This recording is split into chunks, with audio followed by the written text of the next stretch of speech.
Friends, പ്രിയ സനിശ്രീ വ്ളോഗിൻ്റെ മറ്റൊരു വീഡിയോയിലേക്ക് എല്ലാവർക്കും സ്വാഗതം. ഞാൻ എന്താ ഇങ്ങനെ നിൽക്കുന്നതെന്നാണോ നിങ്ങളെല്ലാവരും പ്രതീക്ഷിക്കുന്നത്? ഞാനൊരു ഇത് ഏതിനത്തിൽപ്പെട്ട വിയറ്റ്നാം ഇനത്തിൽപ്പെട്ട ഒരു പ്ലാവ് അല്ലെ എന്താ പറയുന്നത്, പ്ലാവ് കൃഷി ഒരു കൃഷിത്തോട്ടമാണ്. അവിടെയാണ് ഞാനിവിടെ വന്നിരിക്കുന്നത്. ഇതൊരു ഫാമിംഗ് പോലെ അങ്കിൾ ഇവിടെ ചെയ്യുന്നതാണ്. അറൗണ്ട് എത്ര ഏക്കറിലാണ് ഇത് വന്നിരിക്കുന്നത്? 1.25 ഏക്കറിലാണ് ഈ കൃഷി വന്നിരിക്കുന്നത്. ഇവിടെ ഏകദേശം 200ഓളം പ്ലാവുകൾ. അപ്പൊ ഇവരുടെ വിശേഷങ്ങളും ഇവിടുത്തെ കാര്യങ്ങളും ഒക്കെയാണ് ഇന്ന് നിങ്ങളെ ഞാൻ കാണിച്ചു തരുന്നത്. അങ്കിൾ എങ്ങനെയാണ് ഇത് ഇവിടെ കൊണ്ടുവന്നതും ഇതിനെ വളർത്തിയെടുത്തതും ആ കഥകളൊക്കെയാണ് ഇന്ന് വീഡിയോയിലൂടെ നിങ്ങളെ ഞാൻ കാണിക്കാൻ പോകുന്നത്.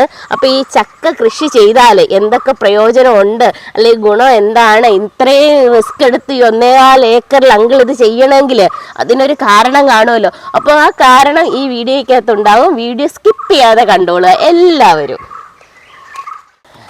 അപ്പം നിങ്ങൾക്ക് വേണ്ടി അങ്കിൾ ഇപ്പം സംസാരിക്കും. കാരണം എനിക്കിതേപ്പറ്റി അറിയാം. ഇതൊക്കെ അറിയാമല്ലോ, കോഴി, ആട്, പശു, ഇതിനെ പറ്റിയൊക്കെ ആയിരിക്കും എനിക്ക് കൂടുതൽ അറിയാവുന്നത്. പക്ഷേ എനിക്കറിയുന്നതിനേക്കാളും കൂടുതൽ കാര്യങ്ങൾ അങ്കിളിന് ഇവിടെ അറിയാം. അപ്പം അങ്കിള് ഈ ഇനത്തെപ്പറ്റി, ചക്കയും അങ്കിൾ എന്തിനാണ് ഇവരെ ഇവിടെ കൊണ്ടുവന്നതെന്നും ഇപ്പം അങ്കിളിന് ഇതിനെ കൊണ്ടുള്ള പ്രയോജനങ്ങളും കാര്യങ്ങളും ഒക്കെ അങ്കിളൊന്ന് വിശദമായിട്ട് പറഞ്ഞു തരും ഞങ്ങളെ കാണുന്ന ആൾക്കാർക്ക്.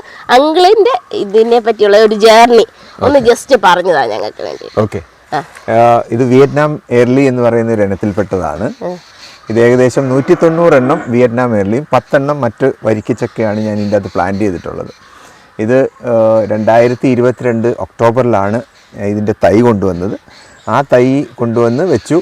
എനിക്ക് കറക്റ്റ് 1.25 വർഷം 2 വർഷത്തിനുള്ളിൽ പ്ലാവുകൾ കായ്ക്കാൻ തുടങ്ങിയിരുന്നു. ഈ വർഷമാണ് ഏറ്റവും കൂടുതൽ കായ്വുണ്ടായത്. അപ്പോൾ അതിൽ ഇപ്പോഴത്തെ ഇതിൽ എനിക്ക് ഇഷ്ടം പോലെ, അതായത് ഞാൻ ഓൾറെഡി ഇടിച്ചക്ക കൊടുക്കുന്നുണ്ടായിരുന്നു. ഇപ്പോൾ മൂത്ത ചക്കയും പഴുത്തയൊക്കെ ആയിട്ടുണ്ട്. അതും ആൾക്കാർ വാങ്ങുന്നുണ്ട്. വിപണി കണ്ടെത്താൻ ചക്കക്കൂട്ടം എന്നുള്ളൊരു ഗ്രൂപ്പ് നമുക്കുണ്ട്. അപ്പോൾ അതിൻ്റെ അകത്ത് ഇതിനെക്കുറിച്ചുണ്ട്. അപ്പോൾ ശരിക്കും പറഞ്ഞാൽ അതിൻ്റെ അകത്ത് ഒരു സാധ്യത എന്താണെന്ന് ചോദിച്ചാൽ 1200 പ്രോഡക്റ്റോളം ചക്കയിൽ നിന്ന് ഉണ്ടാക്കാമെന്നാണ് ആ ഗ്രൂപ്പുകളിൽ നിന്നുള്ള ഇത്. അതിൻ്റെ ട്രെയിനിങ്ങുകളും ബാക്കിയുള്ള കാര്യങ്ങളും ഒക്കെ ചെയ്യുന്നുണ്ട്. അതിൽ ഞാനും അറ്റൻഡ് ചെയ്തിട്ടുണ്ട്. അപ്പോൾ അതിൽ പലതരത്തിലുള്ള 5 തരമായിട്ട് മാറ്റിയിട്ടാണ് ചക്ക വെക്കുക. ഒന്ന് ഇടിച്ചക്ക, അത് കഴിഞ്ഞ് മൂത്ത ചക്ക, അത് കഴിഞ്ഞിട്ട് പിന്നെ വിളഞ്ഞ ടൈപ്പ് ഉണ്ട്, പിന്നെ അത് കഴിഞ്ഞ് ചക്ക, അത് കഴിഞ്ഞിട്ട് പഴുത്ത ചക്കയിൽ എന്ന് പറയുമ്പോൾ അതിൽ നിങ്ങളോട് പറയാതിരിക്കാൻ പറ്റത്തില്ല കേട്ടോ. ഞാൻ കാര്യം പറയട്ടെ, ഇവിടെ ഞാൻ നിൽക്കുന്നെങ്കിലും ഉണ്ടല്ലോ അപ്പാരം മണമാണ് കേട്ടോ. ഇവിടെ വന്ന് കയറി കഴിഞ്ഞാൽ ദൈവമേ, നല്ല നമുക്കൊരു ചക്കയുടെ ഒരു ആ കറക്റ്റ് ഫീല് കിട്ടും ഇവിടെ നിൽക്കുമ്പോൾ. ഇതിനകത്ത് പഴുത്ത് നിപ്പുണ്ട്. അതിൻ്റെ ആ മണം നമ്മുടെ മൂക്കിലേക്ക് ഇടിച്ച് കയറുന്നത് കേട്ടോ. ഇവിടെ ഇതിന്റെ മണം കാരണം പന്നിശല്യം ഉണ്ടായിരുന്നു. അത് പക്ഷേ കഴിഞ്ഞ വർഷം ഏകദേശം 10-70 ചക്കയോളം പോയി. പക്ഷെ അതിൻ്റെ അകത്ത് ഏറ്റവും വലിയ രസം, പന്നി വന്ന് കഴിക്കുന്നത് ചക്കക്കുരു കഴിക്കൂല, ചക്ക മാത്രം തിന്നെ. ചക്കക്കുരു പ്രത്യേകം അവിടെ കിടക്കുന്നുണ്ടാവും. പക്ഷെ മൂത്ത ചക്ക കഴിക്കും, പൊട്ടി ചക്കയും കഴിക്കില്ല. ഈ വർഷം ഞാൻ എല്ലാം ഫെൻസിങ്ങിന്റെ അടിയിൽ പ്രത്യേകമായിട്ട് വല ഇട്ട് കഴിഞ്ഞപ്പോൾ പിന്നെ പ്രശ്നമില്ല. അതെ, ഇതിനെ പ്രോൺ ചെയ്ത് എല്ലാ വർഷവും നമ്മൾ പ്രോൺ ചെയ്യണം, അല്ലെങ്കിൽ ഇത് നേരെ കയറിപ്പോകും. അപ്പോൾ ഇതിനെ പടർത്തി കൊണ്ടുപോകുന്നതാണ് അതിൻ്റെ ശരി. അപ്പോൾ അത് നമ്മളൊരു 3 അടിയോളം പ്ലാവിൻ്റെ ചോട്ടിൽ നിന്ന് എത്തുകളൊന്നും ഇല്ലാതെയാണ് നമ്മൾ കൊണ്ടുവരിക. അത് കഴിഞ്ഞിട്ട് ഒരു 6-7 അടിയിൽ മുകളിൽ കട്ട് ചെയ്യും. ഇപ്രാവശ്യം നമ്മൾ കട്ട് ചെയ്തിട്ടില്ല, ഉണക്കായത് കാരണം കട്ട് ചെയ്തില്ല. മഴ തുടങ്ങുമ്പോൾ അത് കട്ട് ചെയ്ത് വിടും. അത് കഴിയുമ്പോൾ അതിൻ്റെ ഇലകളൊക്കെ വന്നിട്ട് അതിലായിരിക്കും കൂടുതലും അടുത്ത പ്രാവശ്യം വരുന്ന ചക്കകളുണ്ടാവും. ഇതിൻ്റെ ഇടയ്ക്ക് ഞാനൊരു കാര്യം കൂടെ ചോദിച്ചോട്ടെ. ഈ മേഖലയിലേക്ക് വരുന്നതിന് മുമ്പേ അങ്കിൾ ഏത് മേഖലയിൽ വർക്ക് ചെയ്തുകൊണ്ടിരുന്ന ഒരാളാണെന്ന് പറഞ്ഞു? ഞാൻ 18ാമത്തെ വയസ്സിൽ എയർഫോഴ്സിൽ പോയിരുന്നു. 20 വർഷം അവിടെ സർവ് ചെയ്തു. അത് കഴിഞ്ഞ് തിരിച്ചു വന്നിട്ട് ടെലികോമിലായിരുന്നു ഞാൻ വർക്ക് ചെയ്തിരുന്നത്. അവിടെ ഏകദേശം 20 വർഷം. 2022 ഞാൻ റിട്ടയർ ചെയ്തു. റിട്ടയർ ലൈഫ് ഒന്ന് എൻജോയ് ചെയ്യാമെന്ന് വിചാരിച്ചിട്ടാണ്. റിട്ടയർ ലൈഫ്, ഞാൻ അതിനാണ് ഇത് ചോദിച്ചത്. റിട്ടയർഡ് ലൈഫ് എങ്ങനെ എൻജോയ് ചെയ്യാം? അത് കൃഷിയിലേക്ക് വന്ന്, കൃഷി മക്കളെ അത് പറയാതിരിക്കാൻ പറ്റത്തില്ല. അതൊരു ഹരമാണ്. അത് ചെയ്യുന്നവർക്ക് മാത്രമേ അറിയത്തുള്ളൂ. അങ്കിൾ ഇതിനകത്ത് സാറ്റിസ്ഫാക്ഷൻ ആണോ ഇത് ചെയ്യുന്നത്? അതെ, തീർച്ചയായിട്ടും. പിന്നെ എൻ്റെതായിട്ടുള്ള കുറേ ഇന്നോവേഷൻസ് ഇതിൻ്റെ അകത്തുണ്ട്. അതായത് ഇതിൻ്റെ ട്രിപ്പ് ഇറിഗേഷൻ കംപ്ലീറ്റ് ചെയ്തത് ഞാൻ സ്വന്തമായിട്ടാണ്. അതും മൊബൈൽ ആപ്പിൽ ചെയ്തിട്ട് എനിക്ക് എവിടെ നിന്ന് വേണമെങ്കിലും കൺട്രോൾ ചെയ്യാം. ഇവിടെ പമ്പ് മോട്ടർ അടിക്കുന്നതും അതുപോലെ തന്നെ ട്രിപ്പ് ഇറിഗേഷൻ ഏത് സമയത്ത് എത്ര സമയം വേണമെന്നുള്ളതും ഒക്കെ സ്വയമായിട്ട് ഡിസൈൻ ചെയ്ത് ഞാൻ ചെയ്തുകൊണ്ടിരിക്കുന്നതാണ്. അതിൻ്റെതായിട്ടുള്ള ഒരു സാറ്റിസ്ഫാക്ഷനും ഇതിൻ്റെ അകത്തുനിന്ന് പ്രത്യേകമായിട്ടുണ്ട്. ഇപ്പൊ ഒരു ദിവസം 2 ദിവസം കയറി വന്നില്ലെങ്കിലും മാസങ്ങളോളം വരേണ്ട കാര്യമില്ല. കാരണം കൃത്യസമയത്ത് അത് വെള്ളം പമ്പ് ചെയ്യും, ടാങ്കിൽ പോവും. അതിന് ഷെഡ്യൂൾ കൊടുത്തിട്ടുണ്ട്. ഏതൊക്കെ ഏരിയയിൽ 3 ഏരിയ ആയിട്ട് തിരിച്ചിട്ടുണ്ട്. ഏതൊക്കെ ഏരിയയിൽ എപ്പോൾ വെള്ളം വേണമെന്നുള്ളതും എത്ര നേരം വേണമെന്നുള്ളതും നമുക്ക് ഷെഡ്യൂൾ ചെയ്ത് കൊടുക്കാം. അതേപോലെ തന്നെ ഇതിന്റെ ഓട്ടോമാറ്റിക് സിസ്റ്റം ഒക്കെ കുറച്ച് കോംപ്ലിക്കേറ്റഡ് ആയിട്ടുള്ളതുകൊണ്ട് മോട്ടറിന്റെ പ്രശ്നമൊക്കെ ഉണ്ടായിരുന്നു. പക്ഷെ അതൊക്കെ ഇപ്പം നമ്മൾ മാറ്റിയിട്ട് വളരെ കൃത്യമായിട്ട് പോകുന്നുണ്ട്. ട്രിപ്പ് ഇറിഗേഷൻ ആവശ്യമാണ്. പ്ലാവിന് വേണ്ടത് വെയിലും വെള്ളവുമാണ്. വെയിലില്ലാത്തിടത്ത് പ്ലാവ് മുകളിലോട്ട് കയറിപ്പോം, പക്ഷെ ചക്ക ഉണ്ടാവില്ല. വെള്ളമില്ലാത്തിടത്തും ചക്ക കുറവായിരിക്കും, കാരണം അതിന് ആരോഗ്യം കുറയും. അപ്പം വെള്ളവും വെയിലുമാണ് നമുക്ക് ആവശ്യം. ഇവിടെ ഈ പ്രോപ്പർട്ടിയിൽ വെള്ളവും വെയിലും നല്ലതായിട്ട് കിട്ടുന്നുണ്ട്. പക്ഷെ നമുക്ക് ഈ ഇവിടോട്ട് വരുമ്പോൾ ഇവിടെ മറ്റൊരു കൃഷിയെക്കാളും ഏറ്റവും അനുയോജ്യമായ ഇത് ചക്ക തന്നെയാണെന്ന് പ്ലാവ് തന്നെയാണെന്ന് എനിക്ക് തോന്നുന്നു. കാരണം അത് ഇവിടെ ആരും പരീക്ഷിച്ചിട്ടില്ല. എൻ്റെ അടുത്ത് ഞാനിത് തുടങ്ങുമ്പോൾ പലരും പറഞ്ഞിരുന്നു റബ്ബർ നട്ടാ പോരാ എന്ന്. പക്ഷെ അതൊരു എന്താ പറയാ, നമുക്ക് അതിനൊരു സാറ്റിസ്ഫാക്ഷൻ ഉണ്ടാവാത്തതുകൊണ്ട് നമ്മൾ എന്തിലേലും പുതിയതായിട്ട് പരീക്ഷിച്ച് നമ്മൾ കണ്ടെത്തി അതിൽ വിജയം കാണുമ്പോഴല്ലേ നമുക്കൊരു സാറ്റിസ്ഫാക്ഷൻ. പിന്നെ അന്ന് വിചാരിച്ചിരുന്നു പന്നി കയറൂലെന്നാണ്. പക്ഷെ എന്നിരുന്നാലും പന്നി ശല്യം ഉണ്ട്. പിന്നെ ഇതിന്റെ ഒരു ഇതെന്ന് പറഞ്ഞാൽ വളരെ ചെറിയ പ്രായത്തിൽ തന്നെ ചക്ക ഉണ്ടാവുന്നു എന്നുള്ള ഒരു കാര്യമാണ്. പിന്നെ ഇതിന്റെ ഇടകൃഷിയായിട്ട് ഞാൻ ചെറിയ രീതിയിലൊക്കെ ചെറുത് ചെയ്തിട്ടുണ്ട്.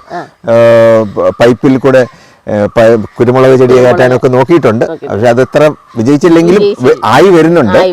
പിന്നെ ഉള്ളത് വേറൊരു നല്ലൊരു കാര്യം എന്ന് പറഞ്ഞാൽ മഞ്ഞളാണ്. മഞ്ഞൾ ഇതിന്റെ അകത്ത് കൃഷി ചെയ്യാം. അപ്പൊ മഞ്ഞൾ കൃഷിയും ഇതിന്റെ കൂടെ തന്നെ കൊണ്ടുപോകുന്നതാണ്. ഈ പ്ലാമിന്റെ ഇടയ്ക്ക് ഇടവിള കൃഷികളൂടെ അങ്കിൾ ചെയ്യുന്നുണ്ടെന്നാണ് പറയുന്നത്. മഞ്ഞള്, കുരുമുളക്, വാഴയുണ്ട്. ഇതിലൊക്കെയുള്ള സൗകര്യങ്ങളും ഉണ്ട്. അപ്പം ഇവരെ ഒന്ന് നമുക്ക് കാണിക്കാം വീഡിയോയിൽ ഫുള്ളായിട്ട്. എന്തെങ്കിലും ഇത്തിരി കൂടെ ഇതിനെ പറ്റി പറയാൻ അങ്കിളിന് ഉണ്ടോ? പറയാനുണ്ടെങ്കിൽ ഒന്ന് മുന്നോട്ട്. പറയാനുള്ളതെന്ന് വെച്ചാൽ ഇത് നല്ലൊരു സാധ്യതയുള്ള, അതായത് വിപണി സാധ്യത ഉള്ളതും വെറൈറ്റി ആയിട്ടുള്ള ഫുഡ് നമുക്ക് കഴിക്കാനുള്ളതുമാണ്. ഇതിൻ്റെ ആരോഗ്യപരമായ ഗുണമെന്ന് പറയുന്നത് ഡയബറ്റീസിനെയൊക്കെ പ്രതിരോധിക്കുന്ന രീതിയിലാണ് ഇതുള്ളത്. ചക്കപ്പഴം ഒഴിച്ച്, ചക്കപ്പഴത്തിൽ ഗ്ലൂക്കോസ് ലെവൽ കൂടുതലുണ്ട്. ബാക്കിയുള്ളതൊക്കെ എന്ന് പറഞ്ഞു കഴിഞ്ഞാൽ നമുക്ക് ഫൈബർ ഫുഡ് ധാരാളമായ ഫൈബർ ഒത്തിരി കഴിക്കാം. പിന്നെ ഇതിന്റെ പുറത്തെ മുള്ളൊഴിച്ച് ബാക്കി എല്ലാ സാധനങ്ങളും കരിമുള്ള് മാത്രമേ ഉപേക്ഷിക്കാറുള്ളൂ. ബാക്കി എല്ലാ സാധനങ്ങളും വെച്ച് അവര് വിഭവങ്ങൾ ഉണ്ടാക്കി. ഈവൻ അതിന്റെ അകത്തെ ചകിണി വെച്ചിട്ട് മിക്സർ ഉണ്ടാക്കുന്നുണ്ട്. അതുപോലെ തന്നെ ഇതെല്ലാം കൂടെ ചേർത്ത് പൊടിച്ചിട്ട് ഉള്ള നമുക്ക് ഇതൊക്കെ ഒന്ന് ഇമ്പോർട്ട് ഒക്കെ ചെയ്യാൻ പറ്റുന്ന ഒരു ഇതിലേക്ക് അങ്കിൾ ഇതിൽ കുറച്ചുകൂടെ ഫോക്കസ് ചെയ്ത് കഴിഞ്ഞാൽ ചിലപ്പോൾ വെളിയിലോട്ടൊക്കെ അതിനുള്ള സാധ്യതകൾ ഞാൻ ആരായുന്നുണ്ട്. ഇതിപ്പോ 1 വർഷത്തെ സർട്ടിഫിക്കേഷൻ ഞാൻ ഓൾറെഡി ജൈവ കൃഷിയിൽ വാങ്ങിയിട്ടുണ്ട്. 2ാമത്തെ വർഷം നടന്നുകൊണ്ടിരിക്കുകയാണ്. അടുത്ത വർഷമാകുമ്പോൾ ഇതിന്റെ ഫൈനലായിട്ടുള്ള സർട്ടിഫിക്കേഷൻ കിട്ടും. അതായത് പൂർണ്ണമായും ജൈവവള കൃഷിയാണെന്നുള്ളത്. ചെയ്തിരിക്കുന്ന ജൈവവള കൃഷി കാരണം എന്താ പറയുക, ഞങ്ങളുടെ വീട്ടിലെ ചാണകപ്പൊടി, ആട്ടിൻ കാഷ്ടം, കോഴിക്കാഷ്ടം ഒക്കെ ഇവിടെ എത്താറുണ്ട് കേട്ടോ. അങ്ങനെ മറ്റ് കെമിക്കൽസ് ഒന്നും അങ്ങനെ ഉപയോഗിക്കാതെ ജൈവവളം ഉപയോഗിച്ച് മാത്രം ചെയ്യുന്ന വർഷത്തിൽ 2 പ്രാവശ്യം ഈ ജൈവ കൃഷി വളം മാത്രമേ ഉപയോഗിക്കുന്നുള്ളൂ. അപ്പോൾ നമ്മുടെ അവിടെ നിന്നാണ് എടുത്തോണ്ട് പോരുന്നത്. അതാണ് നമുക്കറിയാം കൃത്യമായിട്ട്. പിന്നെ ഇവിടെ താഴെ ഒരു വീടുണ്ട്, അവിടുന്ന് ആയിട്ടായി നിങ്ങൾ എടുക്കുന്നത്. അപ്പോൾ ഇതിൽ ചക്ക വലിപ്പം കൂടുതൽ ചക്ക ഉണ്ടെങ്കിൽ വലിപ്പം കുറയും. അപ്പോൾ കുറേ ചക്കകളൊക്കെ നമ്മൾ മുറിച്ച് കളയാറുണ്ട് ചെറുപ്പത്തിൽ തന്നെ. അല്ലെങ്കിൽ ഇടിച്ചക്കയായിട്ട് ആകുമ്പോൾ തന്നെ അതിനെ മാറ്റി പോകും. അപ്പോൾ ഇടിച്ചക്ക ഇവിടുന്ന് പലരും കൊണ്ടുപോകുന്നുണ്ട്. അപ്പോൾ ഇടിച്ചക്ക കഴിഞ്ഞ് കഴിഞ്ഞാൽ പിന്നെ അടുത്തതാണ് നമ്മൾ വിളയാൻ വേണ്ടി വെക്കുന്നത്. അപ്പോൾ നമ്മുടെ നാട്ടിലെ ഒരു പ്രശ്നം എന്താണെന്ന് വെച്ചാൽ എല്ലാവരും മൂത്ത ചക്ക മാത്രമേ കഴിക്കുന്നുള്ളൂ. ബാക്കിയുള്ളതിന് അല്ലെങ്കിൽ പഴുക്കുക. അതായത് ഒരു പ്ലാവിൽ ഒരിക്കലും എല്ലാ ചക്കകളും പഴുക്കാൻ വേണ്ടി വെക്കരുത് എന്നുള്ളൊരു അഭിപ്രായമാണ് എനിക്കുള്ളത്. അത് ഇടിച്ചക്ക തൊട്ട് നമ്മൾ ഉപയോഗിച്ച് തുടങ്ങണം, എങ്കിലേ അത് നമുക്ക് പ്രയോജനമാക്കി. ഇടിച്ചക്കയിൽ പല വെറൈറ്റീസ് ഉണ്ട്. അതിൽ നമുക്ക് വെജിറ്റേറിയൻസിന് വേണ്ടിയിട്ടുള്ള ഒരു നോൺ വെജിറ്റേറിയൻ ഫുഡ് വരെ ആക്കാവുന്ന രീതിയിലാണ് അതുള്ളത്. അപ്പോൾ ഇടിച്ചക്ക അതേ രീതിയിൽ നമ്മൾ കട്ട് ചെയ്ത് അതേ ഫ്ലേവർ കൊടുത്തു കഴിഞ്ഞാൽ അത് നമുക്ക് ശരിക്കും നോൺ വെജ് ആണെന്ന് തന്നെ തോന്നുന്ന രീതിയിൽ നമുക്ക് ചെയ്യാൻ പറ്റും. അപ്പം നമുക്ക് വിശേഷം ഇവരെ ഒന്ന് കണ്ടുപോരാ. ശരി, ഈ കാണുന്നത് നോർമൽ വരിക്കയാണ്. അത് 5 വർഷം കൂടുമ്പോഴേ കായ്ക്കുള്ളൂ. ഇത് ഏതെണ്ണത്തിൽ പെട്ടതാണ്? ഇത് നവംബർ വരിക്കെന്നൊക്കെയാണ് പറഞ്ഞിട്ടുള്ളത്. എനിക്ക് അതിനെ കുറിച്ച് ഇതിന്റെ കൂടെ തന്നെ വെച്ചതാണോ? ഇതിന്റെ കൂടെ തന്നെ വെച്ചാണ്. അതിൽ 2 വർഷം കൂടെ പിടിക്കും. 2 വർഷം കൂടെ പിടിക്കും. അതിന്റെ അകലം കൂടുതലാണ്. അപ്പൊ ദാ ഇവിടുന്ന് ഞങ്ങൾ ഇതിന്റെ ഇടയ്ക്ക് കണ്ടോ, ഞങ്ങൾ അങ്ങള് തന്നെ ഇവിടുന്ന് ഒരു ചക്ക ഇതിന്റെ ഇടയ്ക്ക് കണ്ടിച്ചു കണ്ടോ. ദാ ഈ വലിപ്പം വെച്ചിട്ടുണ്ട് ചക്കയ്ക്ക് കണ്ടോ. അപ്പൊ ഈ ചെറിയൊരു പ്ലാവിൽ നിന്ന് നിങ്ങൾ കണ്ടേ, ഇതിപ്പോ കണ്ടിച്ചിട്ടതാണ്. ദാ ഈ വലിപ്പമുണ്ട് ഈ ചക്കയ്ക്ക്. അപ്പം ഇവന്മാര് ചെറുതാണെന്ന് കരുതി ആരും തള്ളിക്കളയേണ്ട. വിയറ്റ്നാം ചക്കയാണ്. ഇവന്മാര് ചെറുതാണെന്ന് കരുതി തള്ളിക്കളയരുത്.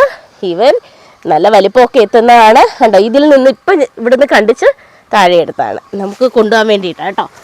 അയാളിതാ ഇവിടെ പിടിച്ച് വരുന്നുണ്ട്. ഇതാ അതേപോലെ തന്നെ ഇവിടെ വലിയ ചക്ക പിടിച്ച് കിടപ്പുണ്ട്. ഇത് കണ്ടോ, ഇതായിരിക്കും ആദ്യം കായ്ച്ചതല്ലേ? അതായത് ഇത് സീസൺ ഇല്ല, ഇതിന് സീസൺ ഇല്ല, എപ്പോഴും ഉണ്ട്. അപ്പൊ ഈ ചക്കയ്ക്ക് ഒരു പ്രയോജനമുണ്ട്, ഇത് എപ്പോഴും ഉണ്ട്, സീസൺ ഇല്ലാതെ ഇങ്ങനെ കായ്ച്ചുകൊണ്ടിരിക്കും. പിച്ചാത്തിയൊക്കെ ആയിട്ടാണ് അങ്കിള് കയറി വന്നത് ചക്ക കണ്ടിക്കാൻ. ആ കൂട്ടത്തിൽ ഇതാ ഇവിടെ ഒരു ചക്ക മുറിക്കുവാണ് നമുക്ക് കഴിക്കാൻ തരാനായിട്ടാണ് കേട്ടോ. അപ്പോൾ ഇതിൻ്റെ ടേസ്റ്റും കാര്യങ്ങളും ഒക്കെ നമ്മളെ ഒന്ന് പരിചയപ്പെടുത്താനാണ്, അതിന് വേണ്ടിയിട്ടാണ്. അങ്കിൾ എനിക്ക് അടത്തിപ്പിറക്കി ചക്ക തന്നതാണ് കേട്ടോ. ചക്ക കണ്ടിച്ച് ഇവിടുന്ന് തന്നെ തന്നു. അതാണ് നമ്മൾ പ്ലാവ് കൃഷിയൊക്കെ കാണാൻ വന്നപ്പോൾ കണ്ടോ, അവിടെ തന്നെ നിന്ന് ചക്ക തിന്നാനുള്ള ഒരു ഭാഗ്യം എനിക്ക് എത്തിയിട്ടുണ്ട് കേട്ടോ. എൻ്റെ പൊന്നു മക്കളെ, എന്നാ മധുരമാണെന്നറിയാമോ, നല്ല കിഡു സാധനമാണ്. എല്ലാവരും അറ്റ്ലീസ്റ്റ് നിങ്ങൾക്ക് ഇതുപോലെ ഫാം പോലെ ഒന്നും ചെയ്യാൻ കഴിഞ്ഞില്ലെങ്കിലും വീട്ടിൽ ഒരു മൂടെങ്കിലും വാങ്ങി വെക്കണം കേട്ടോ. നമുക്ക് എന്നും ചക്ക ഉണ്ടാവും, നല്ല മധുരം. അപ്പം ചക്കയൊക്കെ ആവശ്യമുള്ളവരുണ്ടെങ്കിൽ ഞാൻ അങ്കിളിൻ്റെ നമ്പർ എൻ്റെ ഈ വീഡിയോയുടെ ഉൾപ്പെടെ കൊടുത്തിരിക്കാം. അപ്പം നിങ്ങൾ വിളിച്ചു കഴിഞ്ഞാൽ നിങ്ങൾക്ക് ആവശ്യമുള്ള അത്രയും എത്ര ക്വാണ്ടിറ്റി വേണമെങ്കിലും നിങ്ങൾക്ക് തരുന്നതായിരിക്കും. ചക്ക വേണമെന്നവർ അങ്കിളെ വിളിക്കുക, ആവശ്യമുള്ളവർ ഞാൻ നമ്പർ ഇതിനകത്ത് കൊടുക്കാം. ഞാൻ തിന്നിട്ട് ചുമ്മാ പറഞ്ഞ രുചിയുണ്ട് അല്ലെങ്കിൽ നല്ലതാണെന്ന് പറയല്ല. ഇതിൻ്റെ മണവും രുചിയും മധുരവും ഒരേപോലെയാണ് കേട്ടോ. അപ്പം എല്ലാവരും വീട്ടിൽ ഓരോ മൂട് എങ്കിലും അറ്റ്ലീസ്റ്റ് വെക്കണം കേട്ടോ. അപ്പം ഇന്നത്തെ ഞങ്ങളുടെ വീഡിയോ ഇത്രയേ ഉള്ളൂ. അനുവേട്ടനെ നോക്കി നിർത്തി ഞങ്ങൾ രണ്ടുപേരും ചക്ക നിന്നോണ്ടിരിക്കുക, അനുവേട്ടൻ വീഡിയോ എടുക്കുക. അപ്പം ഞങ്ങൾ ഇതൊന്ന് ഫിനിഷ് ചെയ്തോട്ടെ. എല്ലാവർക്കും വീഡിയോ ഇഷ്ടപ്പെട്ടെന്ന് വിചാരിക്കുന്നു. സപ്പോർട്ട് ചെയ്യുക. അപ്പം ഞാൻ വീണ്ടും പറയുന്നു, അങ്കിളുടെ നമ്പർ ഈ വീഡിയോക്ക് ഉൾപ്പെടെ കൊടുക്കുന്നതാണ്. നിങ്ങൾക്ക് ആർക്കെങ്കിലും ചക്ക വേണമെങ്കിൽ വിളിക്കാം അല്ലേ? അതെ, തീർച്ചയായിട്ടും വിളിക്കാം. ഇതിനെപ്പറ്റി വല്ല അറിവുകൾ വേണമെങ്കിലും അങ്കിളിനോട് ചോദിക്കാവുന്നതാണ്. ഇനി പുതിയ കൃഷിയൊക്കെ തുടങ്ങാൻ താല്പര്യമുള്ളവർ ചെറിയ അറിവുകളൊക്കെ വേണമെങ്കിലും കോണ്ടാക്ട് ചെയ്തോളുക. അറിയാവുന്ന കാര്യങ്ങളൊക്കെ പറഞ്ഞു തരും കേട്ടോ. അതെ, അതുപോലെ തന്നെ എന്തെങ്കിലും ട്രിപ്പ് ഇറിഗേഷനുമായിട്ട് ബന്ധപ്പെട്ടതോ ഓട്ടോമേറ്റ് ചെയ്യണമെന്നോ ആഗ്രഹം ഉണ്ടെങ്കിലും ചെയ്തു കൊടുക്കാം. വെള്ളമൊക്കെ നിങ്ങളുടെ ഫാമിൽ വെള്ളമൊക്കെ ഇത് ചെയ്യണമെന്നുണ്ടെങ്കിൽ അതൊന്ന് വിശദമായിട്ട് പറഞ്ഞോളെ. അല്ല, അതിൽ മൊബൈൽ ആപ്പ് വഴിയുണ്ട്. നമ്മുടെ വിപ്രോയ്ക്കൊക്കെ ഇത്തരം ആപ്പുകൾ പലതും ഉണ്ട്. അതിനെ യൂട്ടിലൈസ് ചെയ്തിട്ടാണ് ഞാനിത് ചെയ്തിട്ടുള്ളത്. അപ്പം വാൽവ് കൂടുതൽ പ്രഷറൊന്നും ആവാത്ത രീതിയിൽ കറക്റ്റായിട്ട് ചെയ്തു കൊടുക്കുന്നുണ്ട്. അതുപോലെ തന്നെ ഞാൻ റിമോട്ടായിട്ട് ഓപ്പറേറ്റ് ചെയ്യുന്ന കിണറ്റിൽ നിന്ന്, ഇപ്പം കിണർ വളരെ ദൂരെയാണ്, പക്ഷേ വീട്ടിലിരുന്ന് ചെയ്യണമെന്നുണ്ടെങ്കിൽ മോട്ടർ അടിക്കാം, അത് ചെയ്യാം. ഞാൻ 2-3 അങ്ങനെ ചെയ്തു കൊടുത്തിട്ടുണ്ട്. അപ്പം അങ്ങനെ വളരെ ഈസി ആയിട്ട് മെത്തേഡുകളുണ്ട് നമുക്ക് ഈ ലൈഫ് ഈസി ആക്കാൻ.